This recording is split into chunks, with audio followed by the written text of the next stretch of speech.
Welcome to the Addiction Solution Podcast. I'm Michelle Dunbar. Enjoy listening and watching as addiction experts Mark Sheeran and I cover controversial as well as helpful topics on addiction, how to move past it, and other related subjects. As two of the co-founders of the Freedom Model, Mark and I will give you a completely new perspective on the topics that matter to you. We will take to task the Recovery Society's lies and misinformation and replace them with facts, research, and the methods to move on from addiction struggles without 12-step meetings, rehabs, and the shackles of endless recovery. Let's escape the treatment and recovery trap together and learn to be free. Welcome to the truth. If you feel you need time away from your life to learn how to solve your substance use problem for good without distractions, 12-step meetings, or other counterproductive processes, then the St. Jude Retreat with its Freedom Model program are for you. From the moment you arrive, you'll know that this place is special, effective, and different.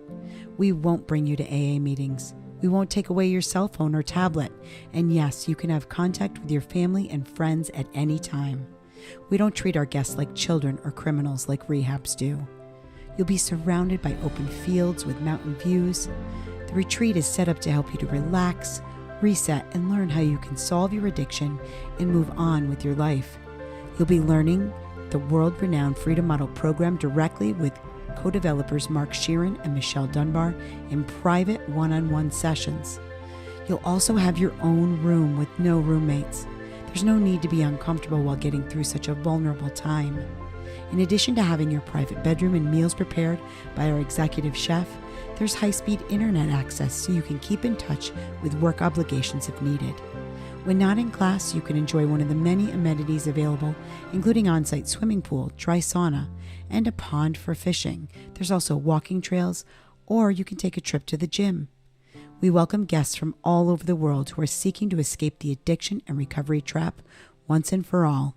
Call 888-424-2626 to reserve your room today. Hi, everyone. Hey, everyone. My name is Mark Sheeran. This is Michelle Dunbar. We are the co-authors of the Freedom Model along with Stephen Slate. And we're going to talk about something that we've addressed in other podcasts in pieces. And actually, there was one, I don't know, a year and a half ago that we did on this topic, but we're going to address it a little different. And it's called the topic of processes of indirect change. And you may not know what that means. So let me explain. So when people go to rehab or they go to AA or just in the general discourse in society, people think that you have to sort of replace an addiction with a hobby or some indirect thing, something outside there, you know. And why is it indirect? Because a direct preference change, the preference to get high, right, is what we're talking about, the preference to get drunk and heavy intoxication, that preference. If we want to change it, a direct preference change is one held within our mind internally. Right. So a direct preference change is me deciding, or Michelle as an individual deciding to stop based on the merits of our own mind. And an indirect change is something external to us that is supposed to support us, prop us up, make us stronger in this battle with addiction. And it's framed as an external battle with an external means of change, an indirect change, one that is held outside the realm of our mind. Now, let me give you an example, and then I'll let Michelle jump in. Okay. All right. Well, do you have an example? Well, I was thinking of your example of NASCAR example is, I think, a really great illustration of what we're talking about. Okay. So an indirect process of change would be taking, let's say, naltrexone for drinking, right? You take a pill, it's external to you. And it's the idea that there's this nebulous force called addiction that happens to us, a craving that happens to us. So this is your addiction medication. So this is your addiction medication, and you take naltrexone so that you can't get drunk. So when you drink, you don't get the buzz. So you basically block yourself from something you want. Feeling pleasure from something you enjoy. Good Right. God, what a terrible thing. So you're blocking yourself.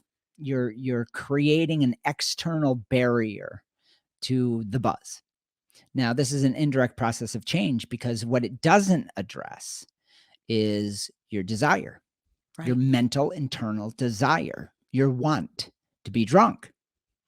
So here you are, and let's say that because you haven't directly dealt with your preference, which is I like to be drunk, and you take the pill. Now what you are is a person that still wants to get drunk, but is now frustrated because he or she can't. Right.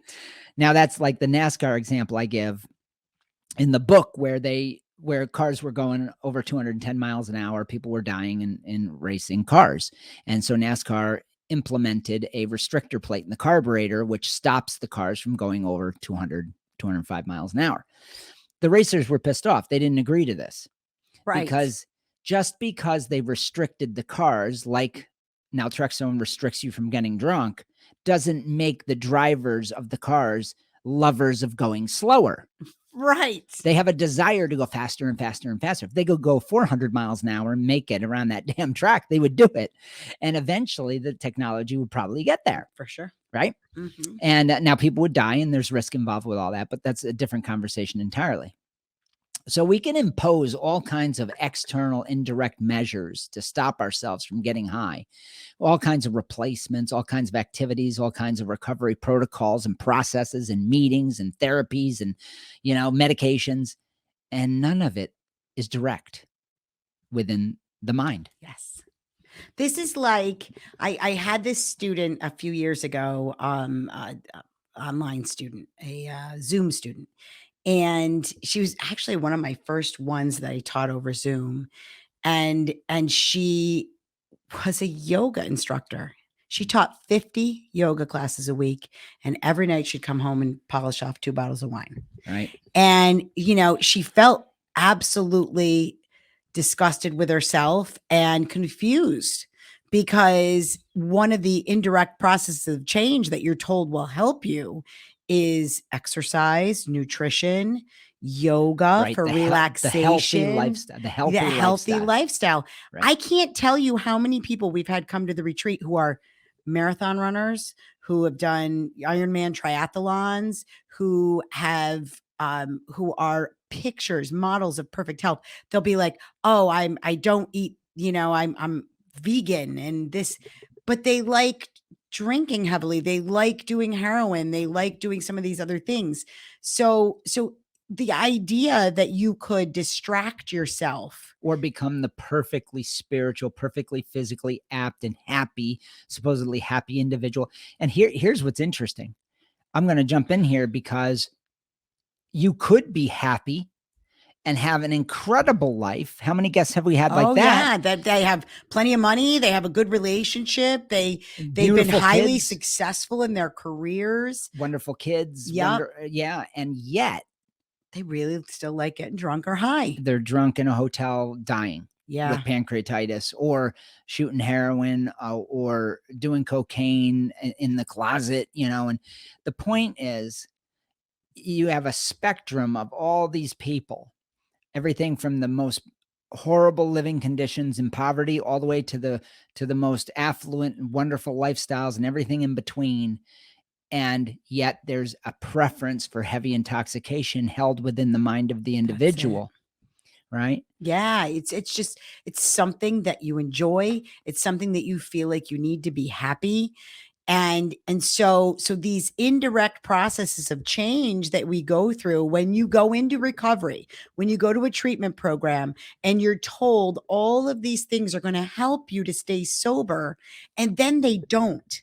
I mean, how many people have we had come to the retreat who were like picture perfect models of being in recovery? They went to every meeting. They did the service work. They were getting physically fit. They were going back to school. They were doing all of these wonderful things. Their life got better. Like we've seen people who have had 5 years, 10 years, 20 years of abstinence. Their life got better. It got awesome. And then they're like, I don't know what happened. One day I just found myself drunk again. And that was it. Yeah, I was off and running. You can only distract yourself from something you want for only so long. Yep.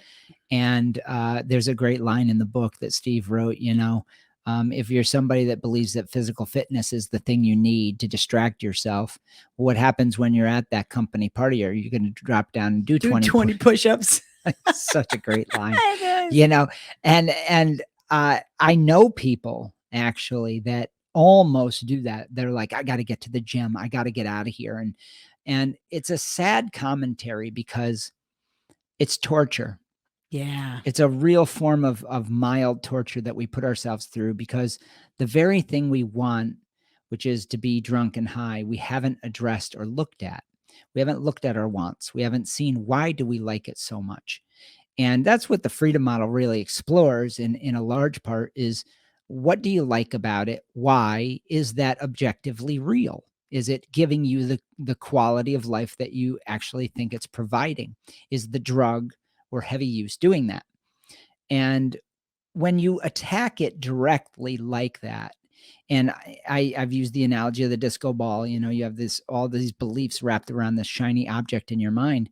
When you do that, and you directly look at it and you say, yeah, maybe I like it for this reason, but I don't think that that's real. We were talking to a student here at the retreat at breakfast, and she said, I like it. And part of it's the license to misbehave, to be deviant.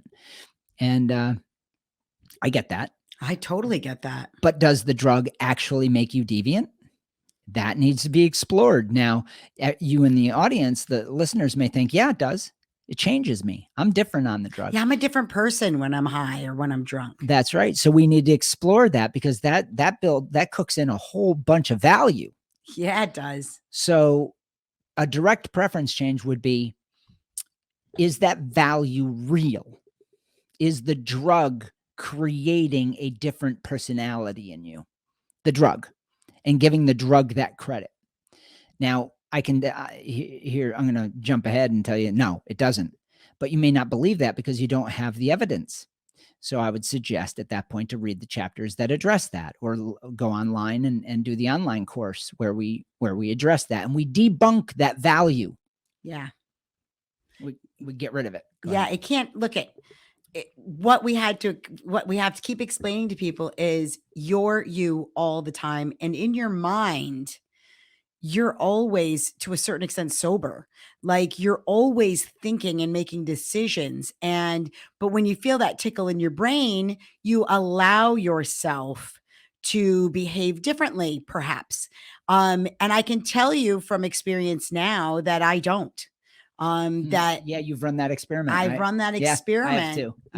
Where if, I've been intoxicated more than once in the last 12 years and I'm very mindful. I watch myself and I'm like, no, I'm not a different person. I may allow myself to be a little sillier than I usually am, but I'm pretty silly normally. But you said the words, you allow yourself. Yes. You give yourself the license to misbehave or have fun or act differently in a certain setting, right? Yes. Well, that's the thing I was going to say too, is I have also not been intoxicated and allowed myself to act sillier in different environments. When you're at a family picnic, you may act one way. When you're at work, you act a different way.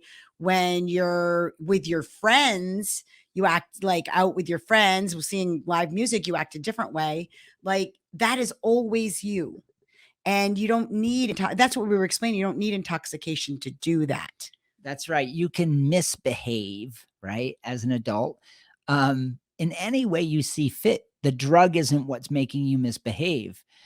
You just said it in a different way, though, that you're always there or you're always home or something. You're always you. Yeah, you're always you. You're always you. There's not.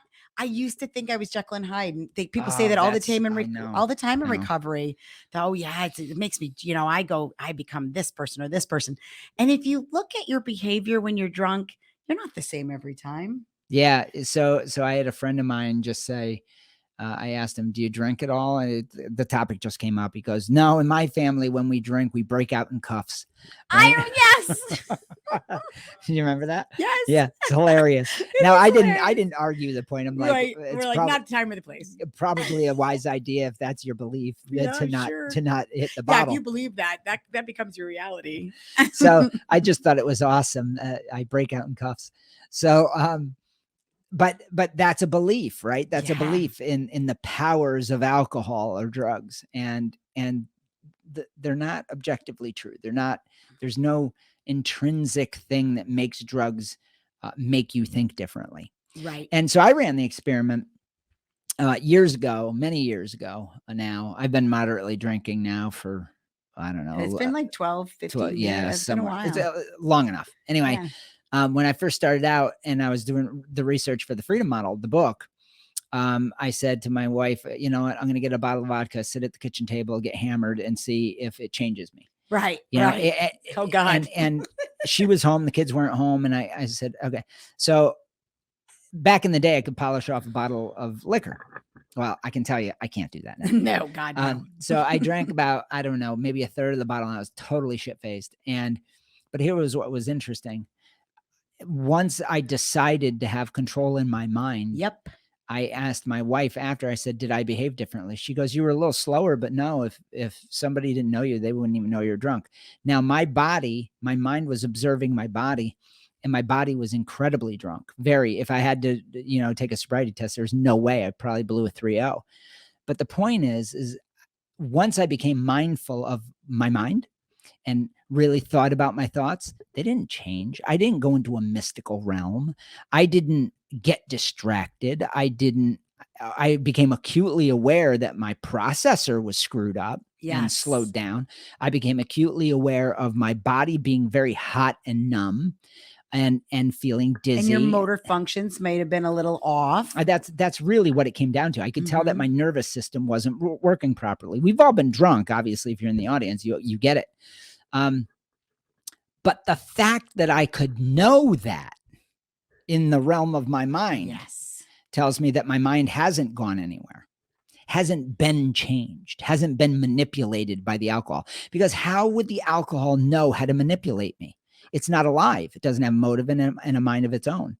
So you're the only one in there. You are you, drunk or not drunk, high or not high.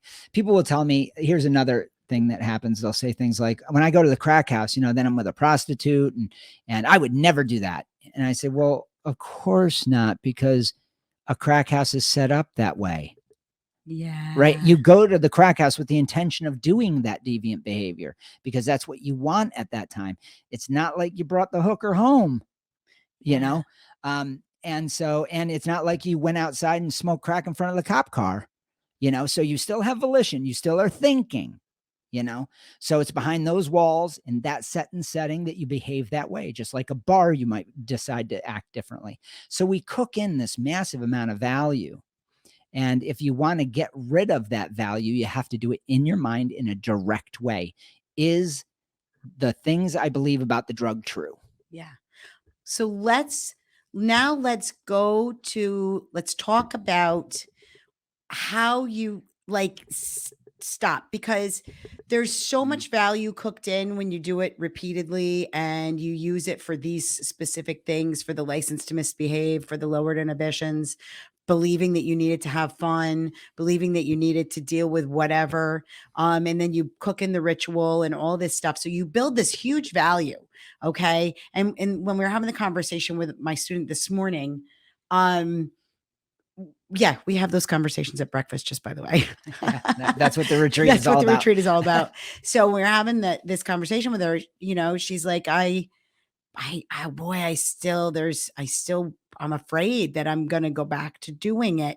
And it's like, well, I understand that because the value is still there. It's still well intact. So there comes a point when you're kind of on that fence, right? And you're like, I just can't imagine my life without it. Still, I'm trying. I can see glimpses of it.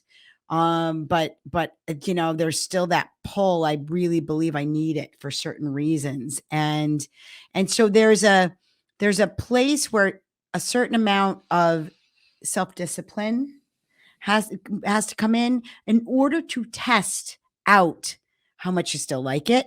in order to test out, can I be happy without it? Do I still really need it? And I think nearly everyone has to be there for a certain amount of time. Do you know what I mean? Yeah. I think everybody's different. So everybody's internal preference in their mind is built and constructed in different ways. If you are the type of person like the student who has invested just about everything into the secret lifestyle of being an addict and took on that identity, you really have to dig in and debunk a lot.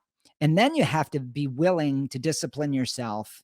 And I don't use the word discipline very often with this because I don't like it. Right. It sounds like a struggle. Yeah. But if the habit is just such a part of your life and the process of debunking the mythology is going to take some time because you have so many myths that you believe in, then sometimes you just got to give yourself enough runway. Yes, that's with a little bit of discipline to say, okay, I got to give myself a chance to at least get rid of the ritual part for a bit. Yes. And maybe have a couple of small little temporary replacements that distract me while I'm addressing directly within my mind the mythology. Yes. Right?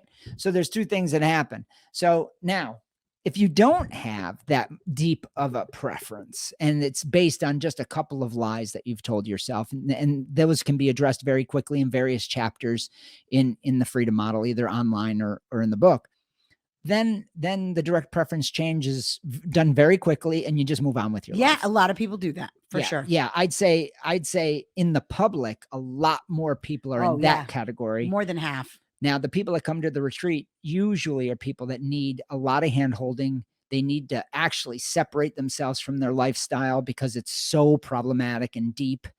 The mythology is ingrained in their psyche. They believe it. It's a religion to them. That is a different beast. You're going to have to really give yourself a chance. And you may need to talk with us on private instruction or come to the retreat or whatever. You may need that kind of hand-holding. Just to break the habit enough to learn. Yeah. I mean, there's so many facets to this because like with the student that we have here now, she was fully invested in like all the mythology surrounding what substances can do for her. She's still there struggling with that part. She was fully invested in this idea that she was an addict, took on that identity almost happily and giddily, because there's a certain amount of benefits to being an addict and being kind of a screw up in your life. You always have the excuse to absolutely when you want to fail, when you want to avoid risk, a lot of things. Yep. Fully invested in this persona of this double life that she's living. Yeah, that's really a big part of her ritual too. Yeah, is the double life and the secretive enough, the taboo, the secret. She's got a really great career and well respected career, but then she's got this dark side, right, the license to misbehave. Yeah, and and really, I think the only reason she came to the conclusion she wanted to make a change is because she still really does.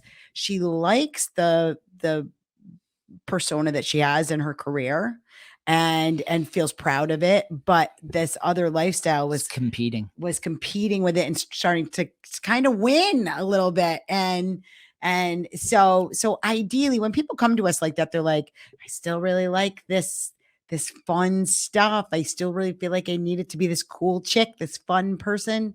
I'm not really ready to grow up in that nature, but I really do love the fact that I have a great career and I'm well respected in my career, and so that these are hard things to parse out and figure out. But the key, the linchpin is knowing, I think, that the benefits internally that you believe the drug, giving the drug the credit for all this benefit, is a lie. It is a lie. It's not real. It's not real. That's you playing a mind trick. That's the key. Yeah. That a drug cannot go into the realm of your mind and change your circumstances or what you think or how you behave. So when you realize that, when that gets internalized, you'll never desire it again. And I think some people want to hold on to that fantasy. Oh, yeah. Which is fair. Absolutely. Absolutely. See, even after 20 years of abstinence, I was abstinent 20 years. I, you know, my life was full and wonderful without it. I knew alcohol could never control me ever again. It never did. I knew I didn't being high. It didn't appeal to me anymore. Um, when I kind of needed a little bit of experimentation when I drank again to test out those theories. I went into moderate drinking still believing in some of the magic. Yeah. Right. So it was a huge letdown. Yeah. I was like, oh, it really doesn't do all those things for you. It doesn't make me, lower my inhibitions. It doesn't make me funnier or more fun or more sexual or any of those things. It just is a little tickle. Like it is a hard thing to let go of. It can be but here's what's interesting is if you and I, let's say, had never been a part of the recovery society, I know for a fact that I personally would have gotten over this drinking and drugging thing God, yeah. much sooner. I wouldn't have hit the bottle so heavy. I wouldn't have been doing coke. I wouldn't have done any of those things because I can remember being 14. I started when I was 12, and by 14, I was pretty cooked and thought, I don't really want to do this anymore. But then I thought I was doomed. I was doomed that this was my lot in life until I was going to land in a rehab, which by 19, I was in a rehab.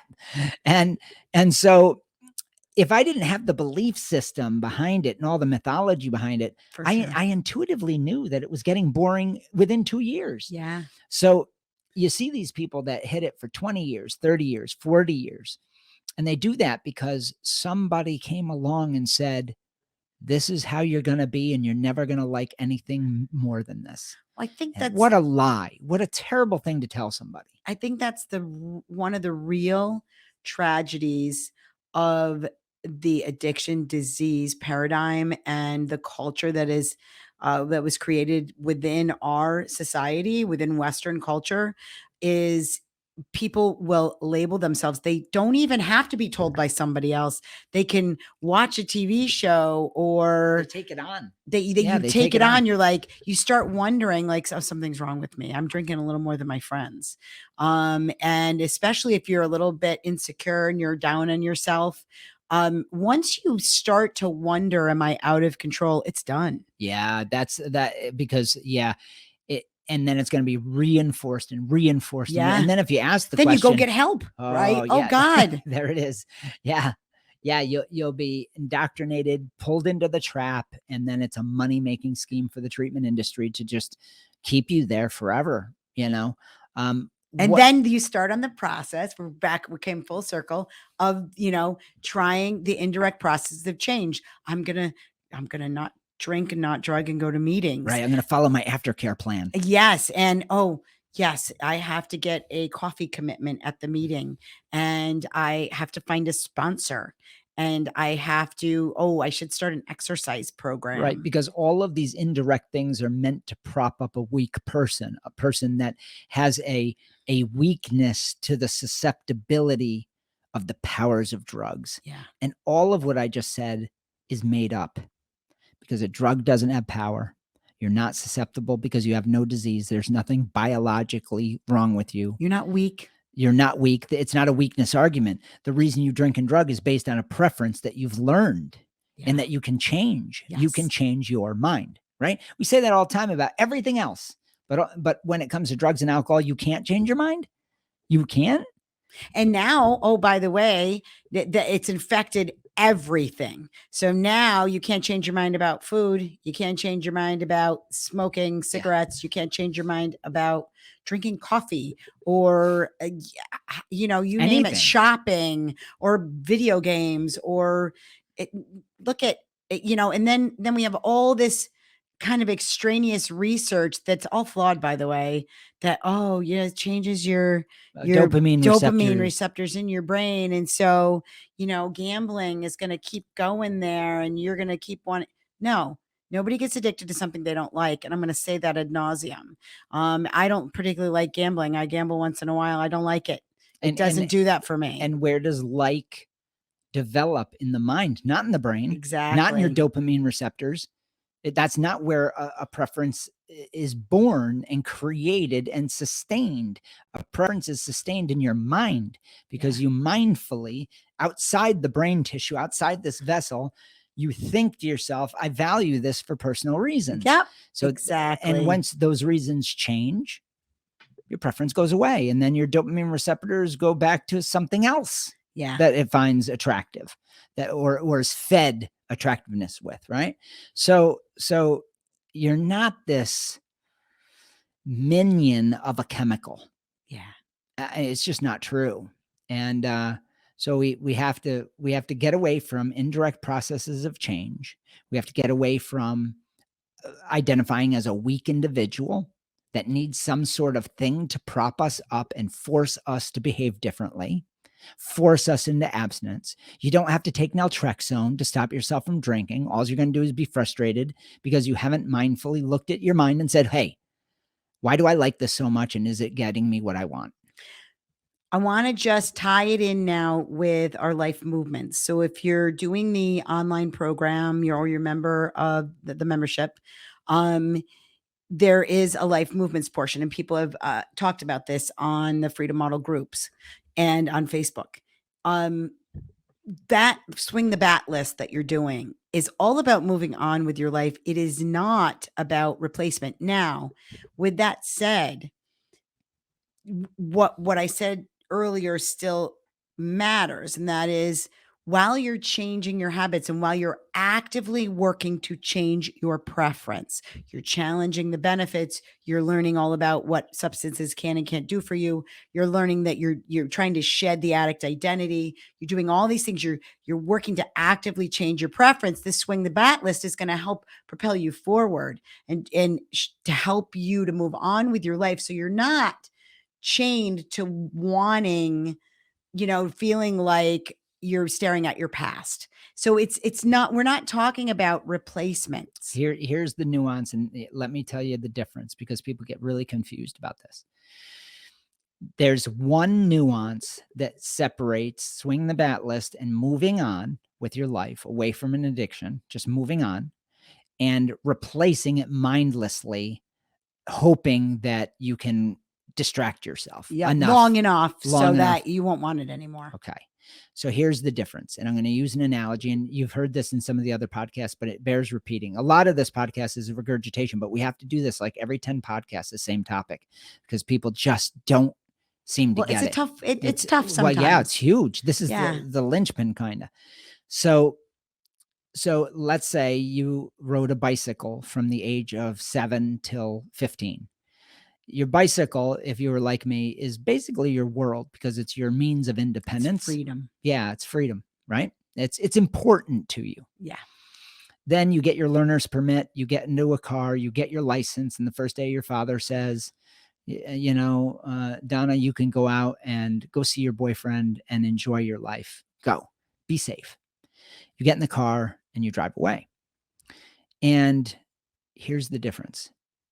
In that scenario, you have genuinely moved on. Let's use that term, moved on from the bicycle, because the bicycle, you didn't get in the car to replace the bicycle as the motive.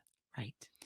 Now, let's say that your bicycle was so utterly, completely, dominantly important to you that it was causing you all kinds of problems. You kept it in your bedroom. You completely isolated from people because you were working on it in the garage. You were pushing off all your studies and everything so that you could race your BMX bike on the weekend, and all this kind of was my life. And it was an all-encompassing thing. And then one day somebody said, listen, you got to get your license so you can work and make deliveries, the pizza deliveries, and make some money. And all right. So you get your license. But really, all you want to do is be on the bicycle all day. And so every single time you got in the car, you're like, I better get in the car so I don't ride my bicycle. So I don't ride my bicycle. Now, that's an absurd thing, right? That would be absurd. That would be kind of strange, right? But it's not strange if the bicycle was that alluring to you. Now, it's exactly the same. That's replacement. That's mindlessly replacing. All right. Mindlessly meaning I better do this. I have to go do this other thing right now. I have to get in the car. And while you're in the car, you're looking in the rear view at that bicycle going, oh, keep driving. Yeah. Fuck it. I'm going back to my bicycle. Yeah. Turn the car around. So which path are you going to have with the intention of moving on and allowing yourself that freedom to say, yeah, there's probably better vistas up ahead. Yeah. But it can't be done if you continue to retain the value of the bicycle. And that's the problem. If you retain that preference, I don't give a shit if it's a Rolls Royce to move on with. You're not going to move on. You're going to turn it around, park the Rolls Royce in a field, let it rot in a swamp while you ride your bicycle around in circles. Yes. Okay. So that's the difference. I decided to look at my addiction as no longer an addiction, as a choice, a series of choices and a preference, and to change my preference first. Yep. Now, what Michelle said, the nuance can be, it might not be so black and white. You may have to challenge your benefits, right? And continue to do that and devalue the bicycle as you drive and start dreaming and realizing, I kind of like moving on. I kind of like this car thing. I like this Rolls Royce. Keep focusing on those benefits, the benefits of the change. What am I getting from it? Little things, notice little things like, ooh, I wouldn't have, like, for me, when I first, I said the first few weeks that I was abstinent, I got pulled over for speeding, which I got pulled over quite a bit when I was drinking and driving. And I remember when I got pulled over, I instantly, my heart's racing, but I realized that I didn't have any drugs in the car. I hadn't been drinking.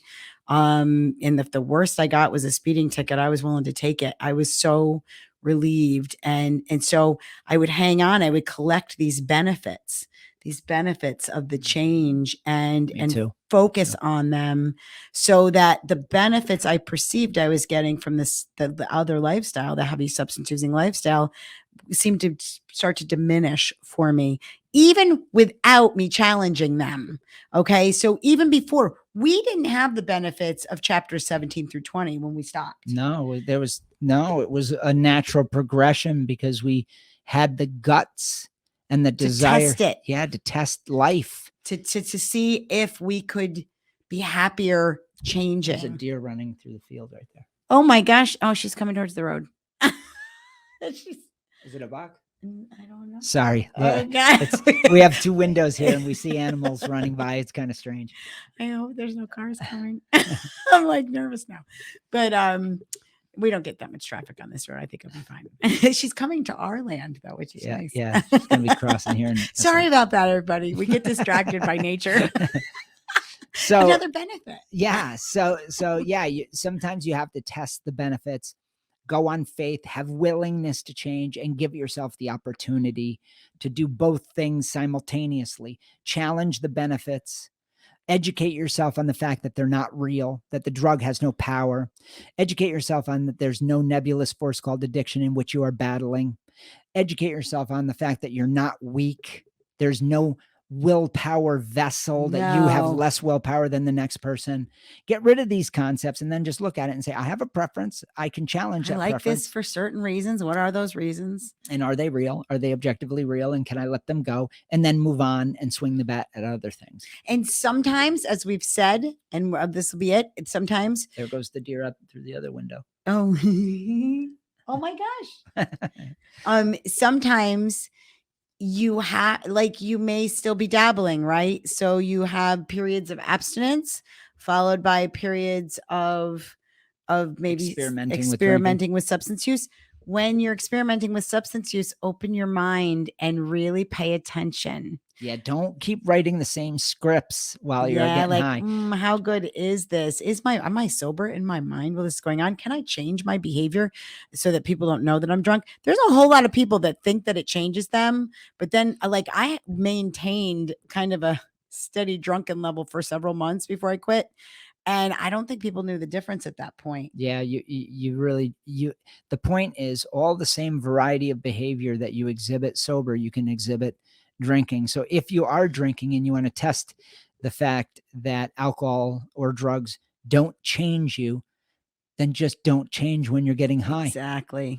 Don't Pay change. attention. Pay attention that you have that ability. Now your body is going to be fucked up. Yeah. Okay. Yeah. Look, you shouldn't go drive a car. Yeah, that's You shouldn't do that. Be watching children, little children. You shouldn't anything that requires motor function or quick response times. Yeah, quick. That's what I was going to say. Yeah, like reflexes, quick reflexes. Or good logical problem solving capability is going to be slowed down. Everything's going to be slowed down or sped up depending on the drug. So you have to be mindful of that. But in the confines of your home without people around, really test it out if that's where you're at. That's where you're at. Absolutely. Okay. So I think we beat this one to the ground. I think this was an important one though, because we kind of really honed in on what we've been hearing in the groups. Yes. And in our online students and things like that. And I just want to take a minute to thank all our listeners.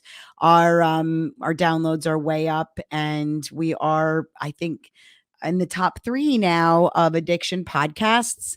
And so thank you so much. And if our podcasts are helping you, please subscribe, share it with your friends, share it on social media, let people know that we exist, because too many people out there are getting the wrong information and they're stuck. Let them know about Freedom Model International membership, where you can get access to our online programs, our books. You can talk with us once a month for a 2-hour period. It's pretty tremendous. We have a great newsletter that has a lot of different interesting articles and videos. We have 4 new classes a month. Yeah, 4 new classes, new class a week.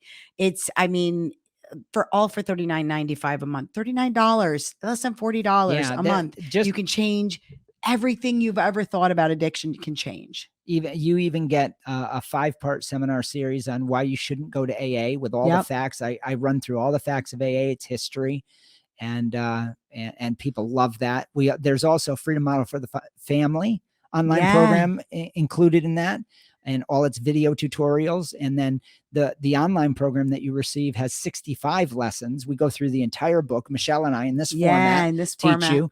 So it's a ridiculous value because it's the entire solution to an addiction problem.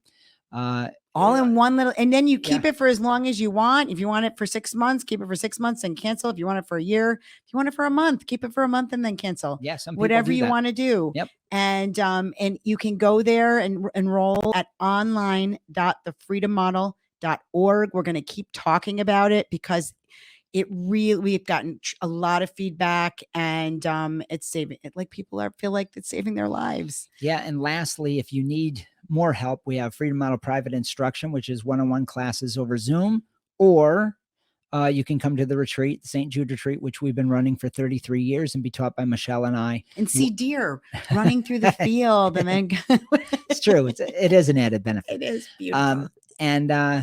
So the retreat, people come here for 3 to 4 weeks and they learn the Freedom Model that way. If they need the chaos of their life to stop, or they just feel like they need to physically be somewhere else to get their start. Yeah. Call Danny Wyke at 888-424-2626 for any of the options if you want more information. Yes. Thanks, everybody. Have a great week. All right. Take care. Bye. Hey, everyone. Michelle here. I'm so excited to let you know about Freedom Model International membership. Get support as you deprogram from the 12 steps and the shackles of addiction recovery. For a low monthly membership fee, you get the Freedom Model online program, which includes our books, our audiobooks, workbooks, and all the additional lessons. You also get the Freedom Model for the Family online program as well. You will get a live members-only 2-hour question and answer webinar with Mark and myself the last Wednesday of every month. And each week, we're going to add a new video lesson. We call this the What We Learned This Week series. Lastly, we also have the Freedom Model International monthly newsletter, where we're going to tackle the current events and the latest research for you. All this for just $39.95 per month. You can stay a member for as long as you need, and you can suspend or cancel your subscription whenever you're ready. Go to online.thefreedommodel.org to sign up today.